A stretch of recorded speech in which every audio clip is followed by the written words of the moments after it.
Hello বন্ধুরা, আসসালামু আলাইকুম। আশা করি সকলেই ভালো আছো। আল্লাহর রহমতে আমিও ভালো আছি।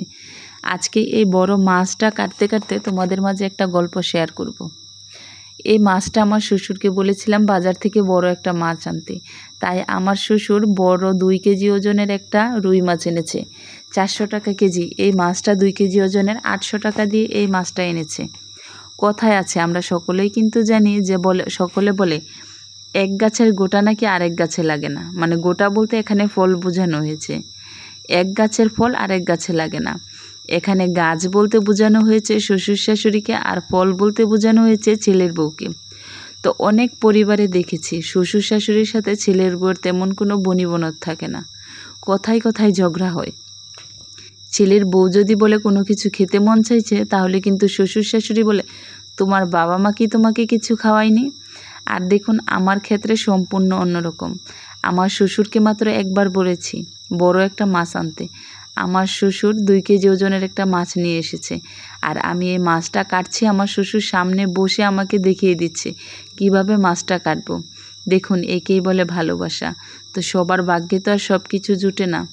আমার ভাগ্যে এমন একটা শ্বশুর জুটেছে, এটা হচ্ছে আমার ভাগ্য। আমার স্বামীর বয়স যখন 5 বছর, তখন আমার শাশুড়ি মারা গেছে। মানে আমারও জন্মের 2 বছর আগে আমার শাশুড়ি মারা গেছে। আমার শ্বশুর কিন্তু দ্বিতীয় সংসার শুরু করেনি। ছেলে মেয়ের মুখের দিকে তাকিয়ে আমার শ্বশুর একাই জীবনটা কাটিয়ে দিয়েছে। আমার বাবা মার কাছে একটা জিনিস চাওয়ার পর আমার বাবা মা যদি আধা ঘন্টার ভিতর আমার জিনিসটা এনে দিত, আমার শ্বশুর সেখানে 25 মিনিটে আমাকে সেটা এনে দেয়।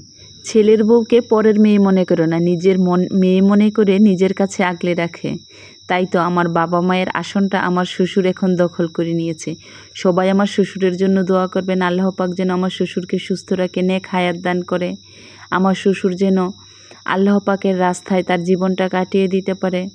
আমার বাবা মা কিন্তু আমার শ্বশুরকে অনেক শ্রদ্ধা করে, অনেক সম্মান করে। ভিডিওতে বলা কথাগুলো কিন্তু সম্পূর্ণটাই আমার জীবনের একটা গল্প, আমার জীবনের বাস্তব অভিজ্ঞতা থেকে আর আমার শ্বশুরের ভালোবাসা থেকে অর্জন করে আজকের এই আমার গল্পটুকু। অবশ্যই কমেন্টে জানাবেন আমার এই জীবনের কাহিনীগুলো আর আমার শ্বশুরের ভালোবাসা আপনাদের কাছে কেমন লেগেছে। সবাই ভালো থাকবেন। খোদা হাফেজ।